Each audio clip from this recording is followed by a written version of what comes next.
Title: Whiskers the Sky Savior. High above the Atlantic Ocean, Flight 739 was cruising smoothly en route from New York to London with 217 passengers aboard. Among them was a tabby cat named Whiskers, a small, seemingly ordinary feline with a big heart and an extraordinary sense of danger. Whiskers belonged to 8-year-old Lucy Evans, who insisted on bringing him everywhere, even on international flights. Midway through the journey, the plane suddenly jolted. The cabin lights flickered. A storm system, much worse than forecasted, had formed quickly around them. The turbulence shook the aircraft violently as alarms blared in the cockpit. But it wasn't just weather. The real crisis was developing below deck.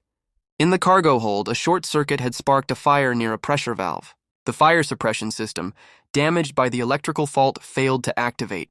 Smoke began to seep upward. The pilots were unaware, preoccupied with stabilizing the aircraft amid the storm. But Whiskers knew something was wrong. He leapt from Lucy's lap and bolted down the aisle, weaving between surprised flight attendants and startled passengers. A flight crew member tried to stop him, but Whiskers slipped through a narrow maintenance hatch left ajar during pre-flight checks, a hatch that led toward the lower fuselage. In the dark belly of the plane, Whiskers followed the smell of smoke, his ears twitching and heart racing. He found the growing fire and, incredibly, scratched at a nearby emergency pressure release valve with his claws. His actions dislodged a safety seal that had melted in the heat, triggering a backup ventilation system and releasing pressure that helped contain the fire's spread.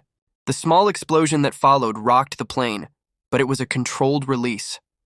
A section of the lower cargo hold blew out, venting the smoke and flame. The explosion damaged the plane's tail stabilizer, but it also alerted the pilots to a deeper emergency. The crew sent out a mayday and prepared for an emergency sea landing. Captain Reynolds, a veteran pilot, made a daring decision to ditch the aircraft near a cargo ship tracking nearby. The plane hit the water hard, breaking into 3 sections. Of the 217 on board, only 55 survived the crash, miraculously Lucy and Whiskers among them. When rescuers found the survivors floating in life rafts, Whiskers was wrapped in a towel, purring in Lucy's arms. His fur was singed, his paw bleeding from the valve he had torn open. Whiskers was hailed as a hero. Aviation experts confirmed that the backup system he triggered prevented a total mid-air explosion. News outlets around the world ran headlines like, "Cat saves 55 lives in miracle plane crash," and "Hero Kitty's daring mid-air escape act." He was given an honorary medal by the International Aviation Safety Board, a gold collar by the Queen of England, and a lifetime supply of tuna from a grateful airline. But Whiskers didn't care about medals or fame. He only cared about Lucy and making sure she always got home.